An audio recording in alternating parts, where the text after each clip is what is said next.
Rabotai, il y a des fois des événements, on a du mal à les comprendre, à les expliquer, et puis alors on trouve des choses. Pour vous parler du 7e jour de Pessah, du passage à la mer Rouge et ce qui s'est passé, je vais vous parler de Job. C'est-à-dire quel rapport? Eh bien, a priori, il n'y a pas de rapport. Il y a un lien. On a dit que quand les bénis Israël étaient au moment du passage à la mer Rouge, donc ils passaient, les Égyptiens passent après, et Dieu va engloutir les Égyptiens, sauver les enfants d'Israël. Et là, il y a l'archange de l'Égypte, ou c'est sa mère même, et dit c'est pas juste. Ceux-là sont idolâtres et ceux-là sont aussi idolâtres.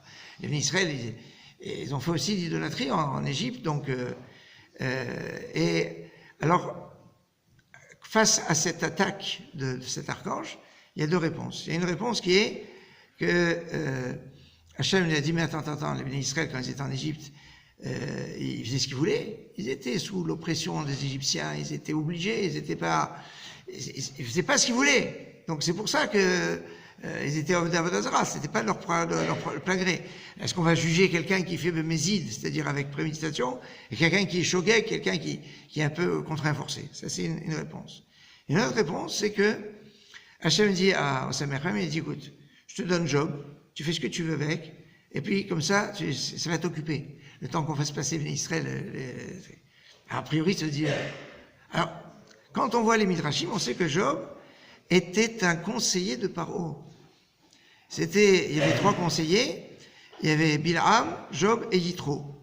Et quand ils ont voulu faire des misères au clan d'Israël, alors c'est une version, une autre version, c'est quand Moshe a pris la couronne de Paro, et alors il y a eu des discussions de savoir, Yitro a dit non mais c'est qu'un bébé, c'est va, on faut pas un truc. Ou alors quand ils ont voulu faire les décrets, donc avant de tuer les enfants hébreux, Yitro il a dit je m'y oppose, et comme on pouvait pas l'écouter, il est parti. Bilham, c'est lui qui chauffait pour tuer, c'est lui qui dit non il faut le tuer ce petit enfant parce qu'il va être dangereux, ça c'était Bilham. Et Job, abonné absent. Il était là, mais il répondait pas. Il n'a rien dit. Il a dit. Alors qu'est-ce qu'il disait? Il disait de toute façon, si on parle, ça sert à rien. Paro, il a déjà décidé. Et parce qu'il s'est tué, c'est pour ça qu'il va être puni de toutes les punitions qu'il va avoir. Mais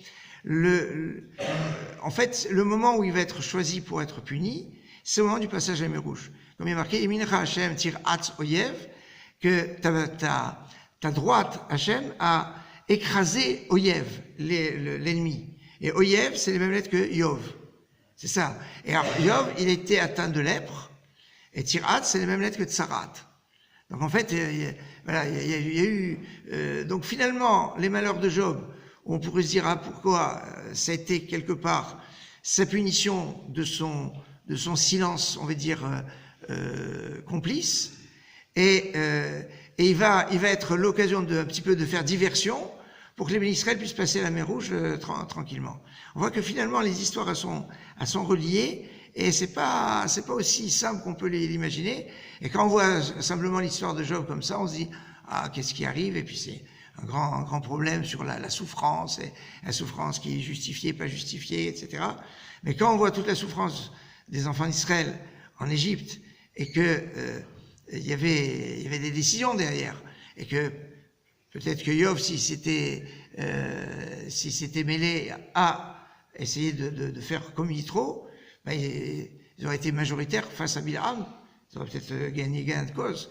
Donc on voit que quand on a des choses qui sont importantes, eh bien on a une responsabilité du silence, responsabilité de l'action. C'est pour ça que quand on est au 7e jour de Pessah, c'est la responsabilité de chanter.